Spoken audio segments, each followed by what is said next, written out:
আজকে তোমাদেরকে দেখাবো 3টে স্টেপে কি করে তোমরা পুরো মেকআপটা রিমুভ করে নিতে পারো। আশা করি প্রোডাক্টগুলো তোমরা সবাই চেনো, না চিনলে আমাকে কমেন্ট করো। ফার্স্ট স্টেপে আমরা এখানে ইউজ করছি ভেসলিনটা এখানে কিন্তু আমাদের মেকআপ রিমুভিং বামের কাজ করবে। তো এটা দিয়ে ভালো করে মেকআপটা রিমুভ করে নেবে, তারপর জল দিয়ে মুখ ধুয়ে এসে ভালো একটা ক্লিনজার দিয়ে আবারও মুখটা ভালো করে ক্লিন করে নেবে। তো আমরা ফার্স্ট স্টেপে দিলাম ভেসলিন, সেকেন্ড স্টেপে ক্লিনজারের ফলে যেইটুকুনি যা মেকআপ আমাদের রয়েছে সেটা কিন্তু ভালো করে উঠে যাবে। তোমরা দেখতেই পাবে সেরকম একটা মেকআপ কিন্তু আমার এই টিস্যুতে উঠলো না। এরপরে আমাদের লাস্ট স্টেপে আসছে ফেস ওয়াশটা কিন্তু মাস্ট। এর ফলে আমাদের ফেস থেকে পুরো মেকআপটা ক্লিন হয়ে যাবে।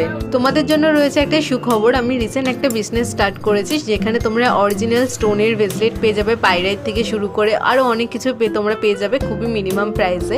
তোমরা যদি চাও এখানে তোমরা স্টোনও কাস্টমাইজ করে নিতে পারো। তোমরা যদি আমাকে ইউটিউবে সাবস্ক্রাইব আর ইনস্টাগ্রামে ফলো করে থাকো তাহলে তোমাদের জন্য রয়েছে আরও দুর্দান্ত অফার। আর সেগুলো জানতে হলে আমার সঙ্গে প্লিজ কন্ট্যাক্ট করে নিও আর ইনস্টাগ্রামে আমাকে ডিএম করো।